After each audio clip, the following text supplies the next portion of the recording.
नमस्कार दोस्तों। आज अपन मॉल अवधारणा का लास्ट टॉपिक है नॉर्मलता, और इसके बारे में अध्ययन करेंगे। अब नॉर्मलता क्या होती है कि किसी विलेय के ग्राम तुल्यांकों की संख्या, विलेय के ग्राम तुल्यांकों की संख्या जो 1 लीटर विलियन में उपस्थित होते हैं, उसी को क्या कहूँगा मैं, नॉर्मलता। और इसको डिनोट किया जाता है एन से। मतलब किसी विलेय के ग्राम तुल्यांकों की संख्या जो 1 लीटर विलियन में उपस्थित होते हैं, उसी को कहा जाता है नॉर्मलता। तो विलेय के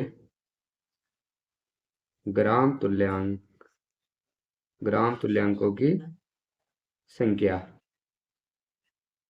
अपॉन विलियन का आयतन, और ये आयतन होगा लीटर में। और ग्राम तुल्यांक संख्या क्या होती है? ग्राम तुल्यांक संख्या, इसको निकाला जाता है विलेय का भार। जो भी विलेय का भार दिया गया होगा, विलेय का भार अपॉन तुल्यांक भार, विलेय का भार अपॉन तुल्यांक भार। और तुल्यांक भार को मैं ई डब्ल्यू से डिनोट करूंगा, इक्विवेलेंट वेट। और तुल्यांक भार कैसे निकाला जाएगा? अब तुल्यांक भार निकाला जाता है विलेय का आणविक द्रव्यमान अपॉन संयोजकता। तो तुल्यांक भार कैसे निकाला जाएगा? विलेय का तुल्यांक भार निकालना है विलेय का आणविक द्रव्यमान अपॉन संयोजकता। तो नॉर्मलता का फॉर्मूला बनेगा विलेय का भार अपॉन तुल्यांक भार इंटू विलियन का आयतन। और इसी के द्वारा क्या निकालूंगा मैं? नॉर्मलता। इसी के द्वारा क्या निकल जाएगी?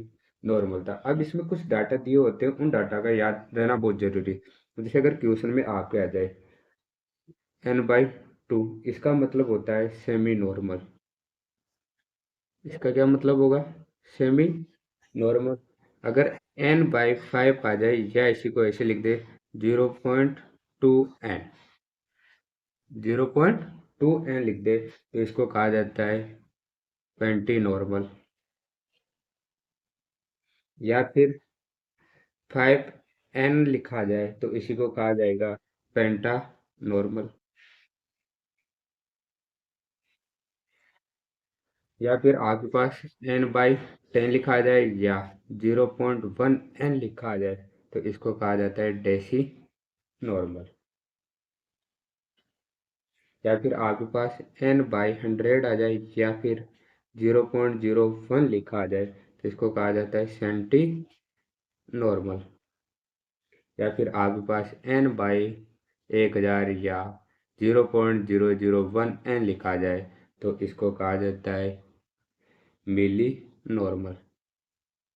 तो आपको ऐसे क्वेश्चन में डाटा दिए जाएंगे, उस डाटा के अनुसार आपको क्वेश्चन को सॉल्व करना है। अब आपको नॉर्मलता समझ में आ गई होगी कि किसी विलेय के ग्राम तुल्यांकों की वो संख्या है जो 1 लीटर विलियन में उपस्थित होते हैं, उसी को कहा जाता है नॉर्मलता। अब इसमें ग्राम तुल्यांक संख्या कैसे निकालेंगे? विलेय का जो भी भार दे रखा है उसमें किसका भार दे देंगे? तुल्यांक भार। और तुल्यांक भार कैसे निकालेंगे? विलेय का आणविक द्रव्यमान अपॉन संयोजकता का भाग दे दोगे तो क्या निकल जाएगा आपके पास? तुल्यांक भार। अभी मैं आगे जैसे पढ़ते जाएंगे, मैं तुल्यांक भार याद करने के तरीके भी बताऊंगा आपको, और फिर आप आके आसानी से क्वेश्चन को सॉल्व कर लोगे।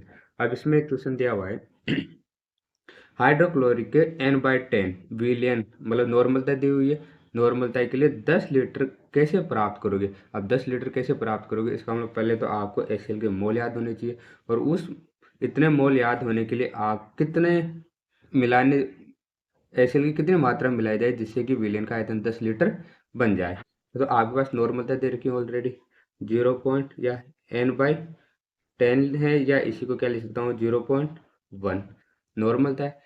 आपको याद करना है तुल्यांक भार। तुल्यांक भार के अकॉर्डिंग क्वेश्चन सोल्व करेंगे तो विलेय का भार, या तुल्यांक भार के अकॉर्डिंग सोल्व करोगे तो विलेय का भार अपॉन तुल्यांक भार कितना हो जाएगा? हाइड्रोक्लोरिक अम्ल का आणविक, पहले तो आणविक द्रव्यमान निकालो, आणविक 1 प्लस 35.5, तो टोटल हो गया 36.5। अब 36.5 है, ये हो गया आपका विलेन का आयतन, सॉरी विलेन का आणविक द्रव्यमान हो गया। अब ये अम्ल दे रखा है, अम्ल की क्षारकता याद करनी है। अम्ल कितने H प्लस आयन रिलीज करता है वो इसकी कहलाएगी क्षारकता। तो यहाँ से कितना हाइड्रोजन आयन रिलीज होगा, एक होगा, तो इसकी ये 1 का भाग दे दूंगा, तो ये इसका निकल जाएगा तुल्यांक बार। तो इसका तुल्यांक बार कितना आया, 36.5। तो 36.5 इंटू आयतन कितना दे रखा है, 10 लीटर। 10 लीटर के अकॉर्डिंग ही बनाना है। तो यहाँ से उस पदार्थ की ग्राम में मात्रा कितनी हो जाएगी, 365। इसको मल्टीप्लाई करूंगा, 365 हो गया, 365 को 0.1 से मल्टीप्लाई करूंगा तो वापस कितना हो गया, 6.5 ग्राम। तो 10 लीटर विलेन बनाने के लिए आपको जो उस पदार्थ या हाइड्रोक्लोरिक अम्ल है उसकी टोटल कितनी मात्रा चाहिए, 36.5। अगर यही आपको मोल में पूछ ले कि मोल में कितनी मात्रा होगी, तो मोल याद करने के लिए दिए गए पदार्थ का भार अपॉन आणविक द्रव्यमान, आणविक या मोलिकुलर वेट। तो पदार्थ की मात्रा कितनी आ गई, 36.5, और आणविक द्रव्यमान भी कितना है, 36.5। तो कितने मोल आ गए, 1 मोल। तो दो क्वेश्चन दोनों में पूछ सकते हैं, आप ग्राम में पूछे या फिर मोल में भी पूछ सकता है। जैसे एक नेक्स्ट क्वेश्चन है, 4.9 ग्राम सल्फ्यूरिक अम्ल को जल में घोलकर विलेन का आयतन 5 लीटर बनाया गया। आपको मात्रा दी हुई है, तो विलेन की नॉर्मलता। अब विलेन की नॉर्मलता दिए गए पदार्थ की मात्रा अपॉन तुल्यांक भार इंटू विलेन का आयतन। फॉर्मूला ये, आपको नॉर्मलता याद करनी है, पदार्थ की मात्रा कितनी है 4.9 अपॉन तुल्यांक भार। अब अम्ल दे रखा है तो इसकी याद करोगे क्षारकता, क्या याद करोगे। अब अम्ल की क्षारकता वो होती है जो ये कितने H प्लस आयन देता है, ये इसकी क्या कहलाएगी, क्षारकता। तो इसका सल्फ्यूरिक अम्ल का आणविक द्रव्यमान होता है 98, और 2 हाइड्रोजन रिलीज करे तो उसकी क्षारकता कितनी हो गई, 2। तो क्या करो, माइनस भाग दोगे तो कितना आ जाएगा, 49। तो इसका तुल्यांक भार कितना आ गया, 49 इंटू आयतन कितना है, 5 लीटर। तो पॉइंट घटाओगे तो नीचे कितना लग गया, 10। 49 से 49 कैंसिल, तो 1/50, और ये आपकी क्या हो गई, नॉर्मलता। ये आपकी क्या हो जाएगी, तो इस विलेन की नॉर्मलता है 1/50। अब नेक्स्ट क्वेश्चन है, वैसे अपन ने पहले भी याद किया था मोलरता और नॉर्मलता में संबंध, जो सॉरी भार भार प्रतिशत में संबंध। अब इस बार नॉर्मलता और भार प्रतिशत में संबंध है, तो भार बाय भार प्रतिशत इंटू घनत्व इंटू 10 अपॉन तुल्यांक भार, और ये संबंध होता है नॉर्मलता और भार प्रतिशत के अंदर। भार प्रतिशत जो भी दे रखा है, घनत्व इंटू 10 अपॉन तुल्यांक भार। और वैसे आप नॉर्मलता और मोलरता में संबंध निकाल सकते हो। नॉर्मलता क्या होती है, n बराबर उस पदार्थ की ग्राम में मात्रा अपॉन तुल्यांक भार इंटू विलेन का आयतन। वैसे मोलरता क्या होती है, उस पदार्थ की मात्रा अपॉन आणविक द्रव्यमान इंटू विलेन का आयतन। यही था। अब समीकरण एक का समीकरण दो में क्या दे दूं, भाग दूंगा। तो n अपॉन m बराबर दिए गए पदार्थ की मात्रा अपॉन तुल्यांक भार इंटू विलेन का आयतन अपॉन मोलरता क्या हो जाएगी, दिए गए पदार्थ का भार अपॉन आणविक द्रव्यमान इंटू विलेन का आयतन। विलेन का आयतन से विलेन का आयतन, भार से भार कैंसिल, तो ये कहाँ चला जाएगा, ऊपर। तो n अपॉन m बराबर आणविक द्रव्यमान अपॉन तुल्यांक भार, और इन दोनों के अनुपात को मैं लिख सकता हूँ संयोजकता या वैलेंसी फैक्टर। और यह संबंध किनका होगा, नॉर्मलता और मोलरता में संबंध। तो सीधा आणविक द्रव्यमान में अगर मैं तुल्यांक भार का भाग दे दूंगा तो क्या निकल जाएगी मेरे पास, वैलेंसी फैक्टर, या इसी को कहा जाता है संयोजकता। तो ये संबंध याद रखना, और एक ये वाला संबंध याद रखना। यहाँ से सीधे क्वेश्चन पूछे जाते हैं। अब आपका क्वेश्चन है कि तुल्यांक भार कैसे याद किया जाता है। अब मैं सभी के लिए तुल्यांक भार याद करने का तरीका बताता हूँ कि तुल्यांक भार कैसे याद करेंगे। अब इसमें पहला पढ़ेंगे अम्ल का तुल्यांक भार। अब अम्ल का जो भी अम्ल दे रखा है उस अम्ल का अणु भार अपॉन उसमें किस भाग का भाग दे देंगे, क्षारकता का। अब क्षारकता क्या होती है, अम्ल द्वारा कितने H प्लस आयन त्यागे गए हैं वो इसकी क्या कहलाएगी, क्षारकता कहलाएगी। जैसे आपके पास हाइड्रोक्लोरिक अम्ल है, हाइड्रोक्लोरिक अम्ल कितने H प्लस आयन देता है, एक H प्लस आयन देगा। तो हाइड्रोक्लोरिक अम्ल का आणविक द्रव्यमान कितना होता है, 36.5, और एक ही हाइड्रोजन आयन दे रहा है जिसका सार्थकता कितनी हो गई 1, तो इसमें भाग दोगे तो इसका तुल्यांक भार कितना आ गया 36.5। वैसे आपके पास सल्फ्यूरिक अम्ल है, तो सल्फ्यूरिक अम्ल का आणविक द्रव्यमान कितना हो गया 98, और ये कितने हाइड्रोजन आयन दे रहा है 2H+ आयन दे रहा है, तो कितने का भाग दोगे इसकी सार्थकता 2 हो गई, तो कितना आ गया 49। वैसे आपके पास और भी अम्ल है जिनके पास आप निकाल सकते हो, जैसे नाइट्रिक अम्ल है, नाइट्रिक अम्ल 1H+ आयन देता है। वैसे आपके पास एक है हाइपोफॉस्फोरस एसिड H3PO2। अब H3 हाइपोफॉस्फोरस अम्ल है ये, तो ये ओनली कितने H+ आयन देता है, एक H+ आयन देता है। ये तीन दिखे हुए पर ये तीन नहीं देता है, कितने H+ आयन देता है, एक देता है। तो जो भी हाइपोफॉस्फोरस का आणविक द्रव्यमान है उसमें किसका भाग दे दोगे, एक का, तो ये निकल जाएगा हाइपोफॉस्फोरस का तुल्यांक भार। वैसे आपके पास होता है H3PO3 और इसको कहा जाता है फॉस्फोरस अम्ल। ये होता है फॉस्फोरस एसिड और ये रिलीज करता है 2 हाइड्रोजन आयन। कितने आयन रिलीज करेगा, और इस वो H3PO3 और कितने H+ आयन रिलीज कर रहा है, तो 2 कर रहा है, तो ये इसका क्या हो जाएगा तुल्यांक भार। वैसे एक होता है आपके पास फॉस्फोरिक अम्ल H3PO4 और ये 3H+ आयन रिलीज करता है, इस कारण इसकी तुल्यांक भार कितना हो जाएगा, फॉस्फोरस अम्ल पे 3 का भाग दे दोगे तो क्या निकल जाएगा आपके पास तुल्यांक भार। वैसे आपके पास एक और अम्ल होता है H3BO3 जिसको कहा जाता है बोरिक अम्ल। और ये बोरिक अम्ल ये खुद तो नहीं देता, पर जैसे जलीय विलयन में डालोगे तो ये जलीय विलयन में डालने पर एक H+ आयन रिलीज कर देता है, और ये H+ आयन भी जल का ही होता है। इस कारण इसकी सार्थकता में कितनी हो जाती है, एक हो जाती है, और ये इसका क्या हो जाएगा तुल्यांक भार। अब इसी के अलावा सेकंड है सार का तुल्यांक भार। अब वही सार का अणुभार अपॉन इसमें भाग दे देंगे अम्लता का।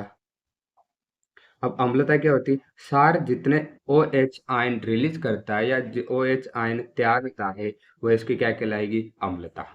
क्या कहलाएगी, जैसे सोडियम हाइड्रोक्साइड कितने H आयन OH आयन देगा, एक एक देगा, तो सोडियम हाइड्रोक्साइड का आणविक द्रव्यमान अपॉन 1, ये इसका क्या हो गया तुल्यांक भार। जैसे magnesium hydroxide 2OH ion release करेगा, तो मैग्नीशियम हाइड्रोक्साइड का आणविक द्रव्यमान अपॉन 2, तो ये इसका हो जाएगा तुल्यांक भार। वैसे आप और निकालो कैल्शियम हाइड्रोक्साइड कितने OH आयन रिलीज करेगा, 2 करेगा, तो कैल्शियम हाइड्रोक्साइड का आणविक द्रव्यमान अपॉन 2। वैसे ही एल्यूमिनियम हाइड्रोक्साइड तो कितने OH आयन रिलीज करेगा, 3 करेगा, तो वो एल्यूमिनियम हाइड्रोक्साइड का आणविक द्रव्यमान अपॉन 3, तो इसका हो जाएगा तुल्यांक भार। तो अम्लता के लिए तो निकालोगे अणुभार अपॉन सारकता के, मतलब कितने H+ आयन रिलीज कर रहा है वो उसकी कहलाएगी सारकता। अम्लता कहलाता है कि सार द्वारा कितने OH आयन त्यागे गए वो उसकी कहलाएगी अम्लता। और अणुभार में अम्लता और सारकता का भाग दे दोगे तो आप अम्ल का तुल्यांक और सार का तुल्यांक भार निकाल सकते हो। आपको स्पेशली कैसे याद रखने, हाइपोफॉस्फोरस फॉस्फोरस और फॉस्फोरिक अम्ल, और एक होता है बोरिक अम्ल जो आंखों के एंटीसेप्टिक के लिए काम में लिया जाता है। इसके बाद है ऑक्सीकरण अंक का तुल्यांक भार निकाला। अब पहले तो ऑक्सीकारक को समझ लो। ऑक्सीकारक वे पदार्थ होते हैं जो स्वयं का तो क्या करेंगे, स्वयं का तो अपचयन करते हो और दूसरे पदार्थ का क्या करते हो, ऑक्सीकरण करते हो। ऑक्सीकरण करते हो उनको क्या कहेंगे ऑक्सीकारक। अब ये अपचयन और ऑक्सीकरण हो रहा है, इसका मतलब ये या तो ये इलेक्ट्रॉन त्याग रहे होंगे या ये इलेक्ट्रॉन क्या कर रहे होंगे, ग्रहण कर रहे होंगे। और जितने इलेक्ट्रॉन का त्याग या ग्रहण किया गया उन इलेक्ट्रॉन की संख्या का भाग अगर आप ऑक्सीकारक के आणविक द्रव्यमान में दे दोगे तो उससे निकल जाएगा आपके पास ऑक्सीकारक। वैसे आप किसका निकाल सकते हो, अपचायक पदार्थ का। और अपचायक क्या होते हैं, जो स्वयं का तो ऑक्सीकरण कर लेते हैं और दूसरे पदार्थ का क्या कर देंगे अपचयन। तो अब ऑक्सीकरण और अपचयन हो रहा है, इसका मतलब वो भी इलेक्ट्रॉन त्यागेगा या इलेक्ट्रॉन ग्रहण करेगा। अब ये ऑक्सीकारक है, ऑक्सीकारक इसका मतलब ये इलेक्ट्रॉन क्या करेंगे, ग्रहण करेंगे, और इलेक्ट्रॉन ग्रहण करके खुद का क्या कर लेंगे, अपचयन कर लेंगे। तो ऑक्सीकारक जो भी आपके पास पदार्थ होगा उस ऑक्सीकारक का आणविक द्रव्यमान अपॉन ग्रहण ग्रहण किए गए इलेक्ट्रॉन की संख्या, या मैं इसको इस रूप में भी लिखता हूं कि ऑक्सीकरण अंक में, किस रूप में लिख सकता हूं, ऑक्सीकरण अंक में कितनी कमी हुई है, कितनी कमी हुई है उसका भी भाग दे दूंगा, या इलेक्ट्रॉन की संख्या का भाग दे दो, या ऑक्सीकरण अंक में कमी हुई है उसका भाग दे दो, बात सेम भी है। तो इससे क्या निकल जाएगा आपके पास ऑक्सीकारक का तुल्यांक भार। जैसे आपके पास KMnO4 है, अगर मैं इसको अम्लीय माध्यम में अभिक्रिया करवाता हूँ तो ये कन्वर्ट हो जाता है Mn+2 में। इस वक्त मैग्नीज का जो ऑक्सीकरण अंक है +7 है, +7 से किस में जा रहा है, +2 में जा रहा है, मतलब ऑक्सीकरण अंक में कमी हो रही है। और ऑक्सीकरण अंक में कमी हो रही है जिसका मतलब इसका क्या हो गया, अपचयन हो रहा है, और ये दूसरे पदार्थ का क्या करेगा, ऑक्सीकरण करेगा। इस कारण ये बहुत अच्छा ऑक्सीकारक होता है। तो अम्लीय माध्यम में अगर पोटेशियम परमैंगनेट का आपको तुल्यांक भार याद करना है, इसका क्या याद करना है, तुल्यांक भार। तो पोटेशियम परमैंगनेट का आणविक द्रव्यमान अपॉन कितने इलेक्ट्रॉन की कमी हो रही है, या कितने इलेक्ट्रॉन ग्रहण कर रहे हैं, 5 इलेक्ट्रॉन ग्रहण कर रहा है, या कितने ऑक्सीकरण अंक में कमी हुई, 5 +5 की हो रही है। तो किसका भाग दे दोगे, 5 का, और ये निकलेगा आपका तुल्यांक भार। वैसे अगर पोटेशियम परमैंगनेट है, ये सारे माध्यम या उदासीन माध्यम की बात करें, +7 ऑक्सीकरण अंक रहता है, और ये +7 से किस में चला जाता है, +4 के अंदर, मतलब ये 3 इलेक्ट्रॉन क्या कर लेगा, ग्रहण कर लेगा। इस कारण इसका ऑक्सीकरण कितना आएगा, ओनली +4। तो इसका सारे माध्यम या उदासीन माध्यम में तुल्यांक भार कितना होगा, पोटेशियम परमैंगनेट का आणविक भार अपॉन 3। तो ये इसका क्या हो गया, तुल्यांक भार। तो ऑक्सीकारक का तुल्यांक भार समझ में आ गया आपको। वैसे अगर आपको एक और है अपचाय का तुल्यांक भार, और अपचाय का तुल्यांक, जो भी अपचायक पदार्थ है, अपचायक पदार्थ का आणविक द्रव्यमान अपॉन उसमें क्या करोगे, त्यागे गए इलेक्ट्रॉन की संख्या, या फिर ऑक्सीकरण अंक में, ऑक्सीकरण अंक में वृद्धि, कितने ऑक्सीकरण अंक में वृद्धि हुई उसका भाग दे दोगे, तो आपके पास क्या निकल जाएगा, अपचायक। जैसे आपके पास एक उदाहरण मैं बताता हूँ, नाइट्रोजन है, नाइट्रोजन की क्रिया करवाई गई थी तो उससे प्राप्त हुआ आपके पास अमोनिया।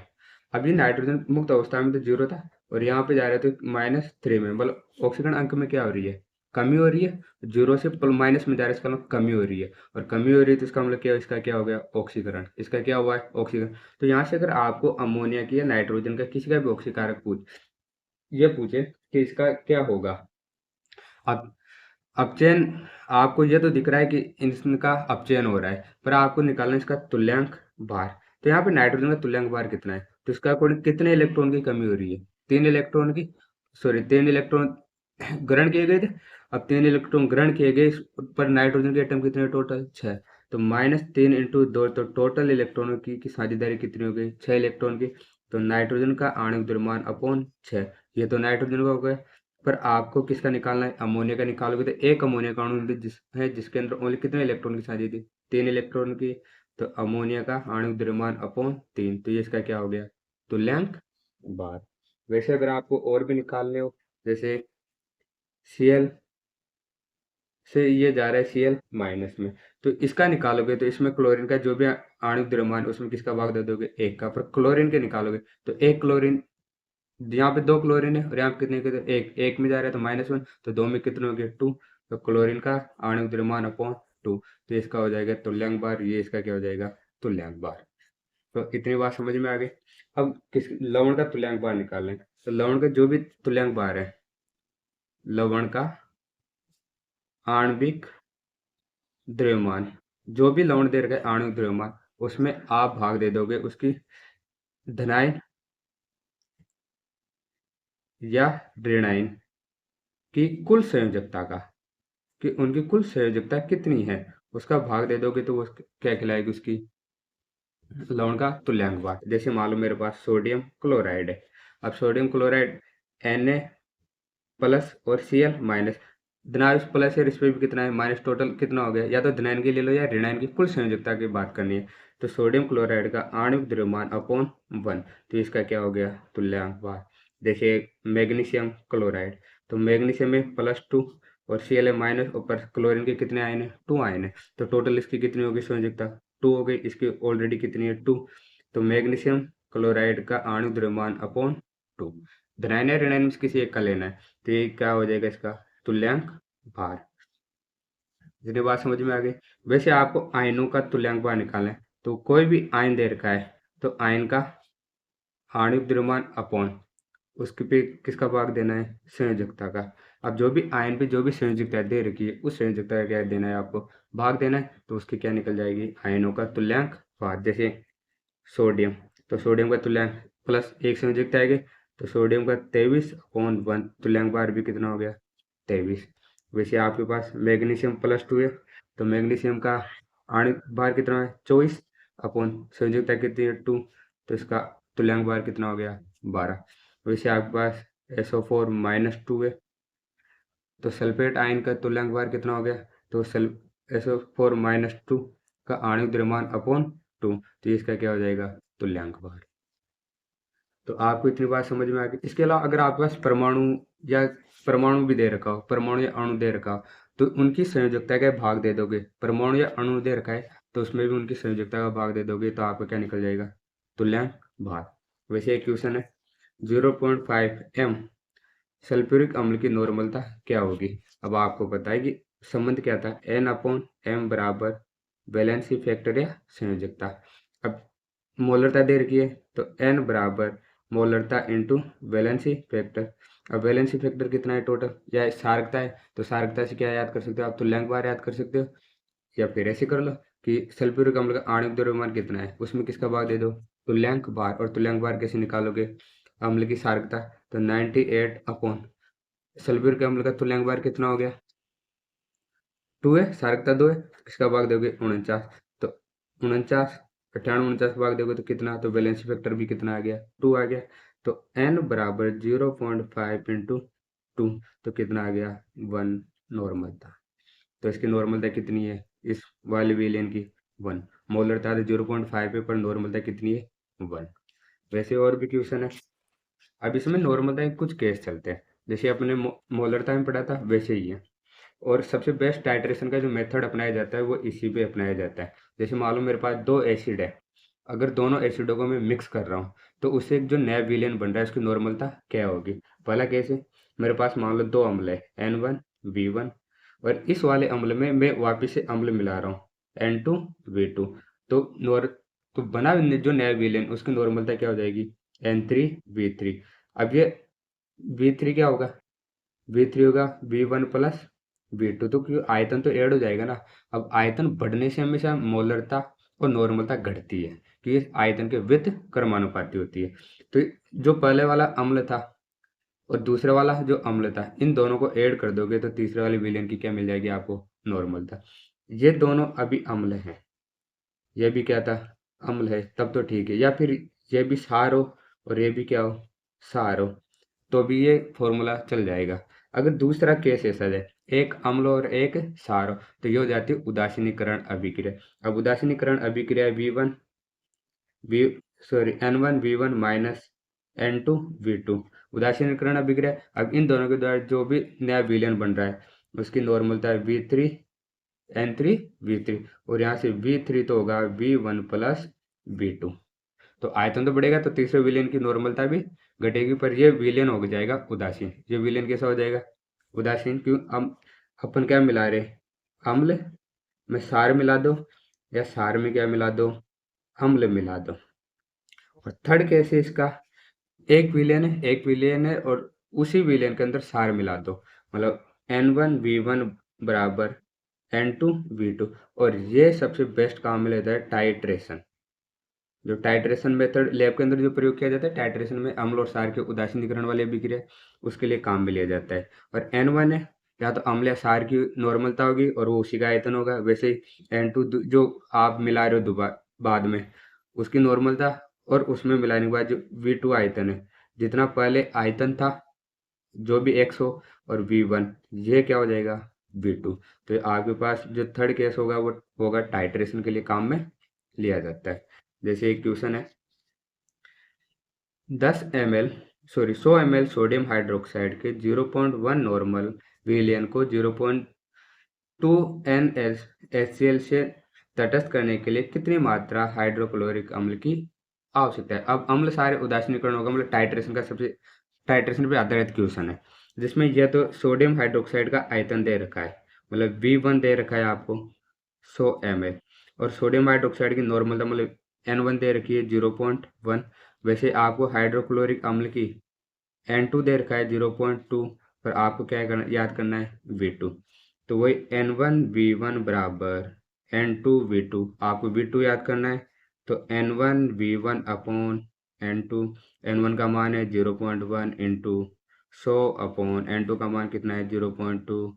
तो पॉइंटों से पॉइंट कैंसिल हो गया, 2 से कितने बार 50, तो कितने लीटर की आवश्यकता पड़ेगी आपको, 50 लीटर की। सॉरी, लीटर में नहीं, आंसर नहीं आएगा, ml में। तो कितने V2 का मान कितना हो जाएगा, 50 ml। तो नेक्स्ट एक क्वेश्चन और इसी पे आधारित, 250 ml सोडियम कार्बोनेट विलयन की नॉर्मल है 0.2 N है, तो इसमें कितने ग्राम सोडियम कार्बोनेट उपस्थित होंगे। अब कितने ग्राम सोडियम कार्बोनेट उपस्थित होंगे उसके लिए निकालना है। तो पहले फॉर्मूला है N बराबर दिए गए पदार्थ की मात्रा अपॉन तुल्यांक भार इंटू विलयन का आयतन, यही फॉर्मूला था। अब पदार्थ की मात्रा तो आपको याद ही करनी है, पहले आपको याद करना है तुल्यांक भार, और तुल्यांक भार लवण दे रखा है, तो लवण का आणविक द्रव्यमान अपॉन संयोजकता, धनायन और ऋणायन पे जो भी संयोजकता, कुल संयोजकता होगी उसी के, तो वैलेंसी फैक्टर। अब सोडियम है, सोडियम का परमाणु भार 23, एक सोडियम का 23, दो है तो 56 प्लस कार्बन का 12 प्लस ऑक्सीजन का 16 होता है, 3 ऑक्सीजन है तो 48। तो कितना हो जाएगा, 8 8, 6 2 8 और 8 16, हासिल 1, 4 1 5, 5 4 5, 10 1 11, तो टोटल कितना हो गया 111 अपॉन सोडियम पे +1 है, कार्बोनेट पे -2 है, तो टोटल कितना हो जाएगा 2। तो भाग दोगे तो कितना आ जाएगा, 5 बार 1 बज गया 6 8, तो कितना आ गया 58। तो इसका तुल्यांक भार कितना आ गया 58। तो नॉर्मलता दे रखी है, आपको निकालना है तुल्य ग्राम में मात्रा, तो N इंटू, सॉरी, निकालने तो नॉर्मलता कितने दे रखी है 0.2 बराबर दिए गए पदार्थ की मात्रा अपॉन तुल्यांक भार कितना है 58 इंटू आयतन कितना है 250 ml। अब इसको वर्ग गुणा कर लेना, और वर्ग गुणा करने के बाद जो भी कैलकुलेशन करने के बाद जो आंसर आ रहा है वो आपकी पदार्थ की मात्रा आ जाएगी। अब एक क्वेश्चन और इसी पे आधारित, 250 ml HCl का सॉल्यूशन है जे नॉर्मेलिटी ऑफ 0.5, तो इस विलयन की नॉर्मलता कितने दे रखी है 0.5, और आयतन मतलब V दे रखा है आपको 200 ml। How many gram equivalent, आपको इक्विवेलेंट याद करना है, of HCl are present in it. तो आपको नॉर्मलता होती है दिए गए पदार्थ का तुल्यांक भार, क्या याद करना है तुल्यांक, और पूछा है क्या है ग्राम तुल्यांक भार अपॉन विलयन का आयतन। तो नॉर्मलता कितनी 0.5, आपको तुल्यांक भार याद करना है, सॉरी ग्राम तुल्यांक याद करना है, अपॉन विलयन का आयतन कितना है 200 ml, तो वर्ग गुणा हो जाएगा तुल्यांक, ग्राम तुल्यांक बराबर नॉर्मलता इंटू आयतन। तो 0.5 इंटू 200, तो कैलकुलेट कर लो कितनी हो जाएगी, कितना आ जाएगा 100 ml। अगर आप इसको लीटर में कन्वर्ट करोगे तो किसका भाग दे दोगे 1000 का, तो कितना हो जाएगा 0.1 लीटर। तो उम्मीद है आपको यहाँ तक के क्वेश्चन समझ में आ गए। अब आपको ये क्वेश्चन था कि एक आपने पढ़ा था कि ऑक्सीकारक और ऑक्सीकरण, जिसमें मैंने बताया था कि या तो ऑक्सीकरण में क्या होना चाहिए, अंक में कमी, या ऑक्सीकरण में वृद्धि। तो अब ऑक्सीकरण अंक कैसे निकाला जाता है उसका तरीका मैं बताता हूँ आपको। किसको याद करना है, ऑक्सीकरण अंक याद करना। अब ऑक्सीकरण अंक कैसे याद किया जाता है उसको देखते हैं। अब ऑक्सीकरण अंक क्या होता है, मतलब किसी भी अणु या परमाणु पर उपस्थित कोई वास्तविक या कोई काल्पनिक संख्या हो सकती है, वास्तविक या काल्पनिक संख्या होती है, उसी को कहा जाता है उस परमाणु का ऑक्सीकरण अंक। अब ये या तो वास्तविक है, मतलब कैसी है उसकी संयोजकता है, उसकी क्या हो जाएगा ऑक्सीकरण अंक, या फिर उस संयोजकता से हटके कोई अन्य संख्या आ रही है, तो वह कौन सी संख्या है, इसकी काल्पनिक संख्या, और इन्हीं संख्याओं को कहा जाता है ऑक्सीकरण अंक। अब मान लो किसी विद्युत ऋणी तत्व है जिसकी कम है और उस पर धनावेश होगा, यदि विद्युत ऋणी तत्व है और उस पर ऋणावेश है, क्योंकि उसकी विद्युत ऋणता क्या हो जाएगी, अधिक हो जाएगी। और इसको याद करने का जो फॉर्मेट है वो मैं आपको बता देता हूँ। जैसे मान लो कोई समद्विक परमाणु है, कुछ नियम है जिसको मैं बता देता हूँ। जैसे सम द्विपरमाणु है, समद्वीप परमाणु अणु हो या अपरूप हो या कोई मुक्त तत्व हो, जैसे हाइड्रोजन है, ऑक्सीजन है, क्लोरीन है, फ्लोरीन है, या मुक्त रूप से सोडियम हो सकता है, मैग्नीशियम हो सकता है, कैल्शियम हो सकता है। तो इन सब का ऑक्सीकरण अंक कितना होगा? शून्य। इन सब का ऑक्सीकरण अंक कितना होगा? शून्य। दूसरी बात, अगर आपके पास हाइड्रोजन है, हाइड्रोजन अगर धातु के साथ जुड़ा हुआ है, धातु के साथ जुड़ा है, तो इसकी संयोजकता आपको लेनी है -1। कितनी लेनी है? -1। अगर ये अधातु के साथ जुड़ा हुआ है, अधातु के साथ, तो इसकी संयोजकता कितनी लेनी है आपको? +1। और फ्लोरीन आपको कहीं पे भी मिले, फ्लोरीन के लिए जो आवेश चार्ज लिया जाएगा वो हमेशा कितना लिया जाएगा? -1 हमेशा। इसका कोई ऐसा कोई केस नहीं है जहाँ पे प्लस लेना पड़े, तो हमेशा कितना लोगे? +1 लोगे।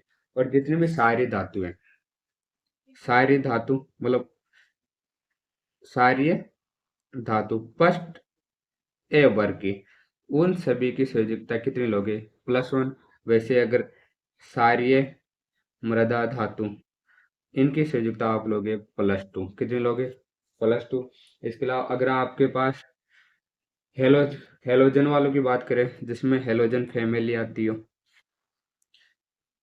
फ्लोरीन, क्लोरीन, ब्रोमीन, आयोडीन, तो उनकी संयोजकता लोगे आप -1। और बाकी के आप जिनमें यौगिक निर्माण बनाना सीख चुके हो, उनके अंदर जो भी आपको अम्लीय मूलक और क्षारीय मूलक दे रखे थे, उनकी एकजुट हुई हुई संयोजकता आपको काम में लेनी है। अब आपको अगर मान लो ऑल और कोई यौगिक है जो आयनित अवस्था में, अब आयनित अवस्था में इसका मतलब वह खुद बताएगा कि मेरी संयोजकता कितनी होगी। जैसे अमोनिया है, अमोनिया खुद बता रहा है मेरा ऑक्सीकरण कितना है, +1 है, पूरे यौगिक का बता रहा है ये। वैसे कार्बोनेट है CO3 -2, तो ये कितना हो जाएगा? इसका ऑक्सीकरण कितना हो जाएगा? -2। वैसे SO4 -2 है, तो ये खुद बता रहा है कि मेरे पूरे यौगिक का ऑक्सीकरण कितना होगा? -2। तो इनके पूरे यौगिक के खुद ही इन पे जो भी चार्ज लगा होता है, ये चार्ज इनका क्या बताएगा? ऑक्सीकरण यानी कि संयोजकता बता देता है। अब मैं इस पे आधारित कुछ ट्यूशन देता हूँ आपको। जैसे पहला उदाहरण, कार्बन डाइऑक्साइड आपको याद करना है कार्बन। जिसका याद करना होता है उसे तो मानोगे एक्स, उसे क्या मान लोगे? एक्स। अगर कार्बन के और भी एटम होते, एक एटम इस कारण में ओनली एक्स ही लिख रहा हूँ, अगर दो एटम होते मैं इसी को लिखता 2x। अब यहाँ पे एक एटम है तो एक्स प्लस दूसरे एटम को ऐड करना है मेरे को, और उसके कितने एटम है? 2 एटम है। और ऑक्सीजन के लिए संयोजकता कितनी ली जाएगी? -2। और इस यौगिक में किसी प्रकार का कोई आवेश नहीं है, बराबर में क्या रखूंगा मैं? 0। तो x-4 बराबर 0। तो x को पक्षांतर करूंगा +4 को, तो क्या हो जाएगा? +4। तो कार्बन का ऑक्सीकरण कितना आ गया? +4। वैसे आप निकालोगे मेथेन। और कार्बन हाइड्रो कार्बन अधातु है, और अधातु के साथ हाइड्रोजन जुड़ा हुआ है, तो हाइड्रोजन की संयोजकता क्या लोगे? +1। तो x कार्बन का याद करना है, और हाइड्रोजन के एटम 4 है, +1 पक्षांतर करोगे तो, और आवेश किसी प्रकार को चार्ज नहीं है तो क्या हो जाएगा? 0। तो x + 4 बराबर 0। तो एक पक्षांतर करोगे तो -4। तो यहाँ पे कार्बन का ऑक्सीकरण कितना आ रहा है? -4, जबकि यहाँ पे कितना आया था? +4। तो कार्बन है ना, +4 से -4 तक के ऑक्सीकरण संयोजकता प्रदर्शित करता है। वैसे अगर मान लो मेरे पास है C6H12O6, और आपको याद करना है कार्बन का ऑक्सीकरण अंक कितना होगा। अब जिसका मानना है उसे तो x मानोगे, पर कार्बन के कितने एटम है? 6 एटम, प्लस और हाइड्रोजन कितने एटम? 12। और अधातुओं के साथ जुड़ा है तो हाइड्रोजन का ऑक्सीकरण चार्ज कितना होगा? +1। प्लस ऑक्सीजन के कितने एटम है? 6। और ऑक्सीजन पे चार्ज -2। और इस यौगिक पे किसी प्रकार को चार्ज नहीं है तो 0। तो 6x + 12 - 12 बराबर 0। तो 12 से 12 कैंसिल, तो इसमें भाग दोगे तो x की वैल्यू कितनी आ गई? 0। तो यहाँ पे कार्बन एक कार्बनिक यौगिक है, तो यहाँ पे किसी प्रकार का कोई ऑक्सीकरण नहीं है, तो इसमें कार्बन का ऑक्सीकरण क्या हो गया? 0। वैसे आप अगर शर्करा का निकालोगे C12H22O11, तो यहाँ पे भी कार्बन का ऑक्सीकरण कितना आएगा? 0 आएगा। जैसे एक उदाहरण है H2SO4, तो मतलब मैं ये कह सकता हूँ कि ऑक्सीकरण अंक धनात्मक भी हो सकता है, ऋणात्मक भी हो सकता है, और क्या हो सकता है? शून्य भी हो सकता है। और कुछ क्वेश्चन ऐसे भी आएंगे जिसमें ऑक्सीकरण अंक कैसा भी होगा, भिन्नात्मक भी कैसा भी होगा, भिन्नात्मक। अब इसमें आपको सल्फर का निकालना है। हाइड्रोजन अधातु के साथ तो प्लस आएगा, हाइड्रोजन कितने एटम, 2, और आवेश कितना, +1, प्लस सल्फर का निकालना है तो x, प्लस ऑक्सीजन के कितने एटम, 4, और ऑक्सीजन पे 4 कितना हो गया, -2, और इस यौगिक पे किसी प्रकार कोई आवेश नहीं है तो क्या लिखोगे, 0। तो 2 प्लस एक्स माइनस 8 बराबर 0। तो 8 में से दोगे तो -6, तो x बराबर -6 बराबर 0, तो x बराबर कितना हो गया, +6। अब मैं आपको एक चार्ज वाला बता देता हूँ, MnO4-1। इसका आपको मैग्नीज का ऑक्सीकरण निकालना है। तो इसमें मैग्नीज को मानोगे x, प्लस ऑक्सीजन के कितने एटम, 4 एटम है, और आवेश कितना है, -2। ऑक्सीजन पे आवेश कितना है, तो -2, और इस पूरे यौगिक पे कितना है, ओनली माइनस, तो बराबर पे रखना है तो -1। तो x बराबर -8 बराबर -1, 8 उधर पक्षांतर हो गया तो +8, तो x बराबर -1 प्लस 8, तो x बराबर कितना हो गया, +7। तो मैग्नीज का ऑक्सीकरण कितना आ गया, +7। अब मैं आपको कुछ क्वेश्चन देता हूँ, वो क्वेश्चन आप खुद सोल्व करोगे। अब मैंने जिन पे भी स्टार लगे हैं उन स्टार वाले तत्वों के आपको सबको याद करने हैं ऑक्सीकरण अंक, ऑक्सीकरण अंक। अब इसके भी कुछ स्पेशल केस है, वो स्पेशल केस जब भी आपको इसका अगला चैप्टर आएगा तब मैं आपको वहाँ पे सॉल्व करा दूंगा। जिनमें किन में ऑक्सीकरण अंक सही नहीं आ रहा है तो इसका मतलब उनमें प्रोक्साइड बॉन्ड बंद बनेगा। तो वो सारे केस है ना, मैं जब भी अगली क्लास होगी उस अगली क्लास में आपको सॉल्व करा दूंगा। और यहाँ तक वीडियो देखने के लिए धन्यवाद।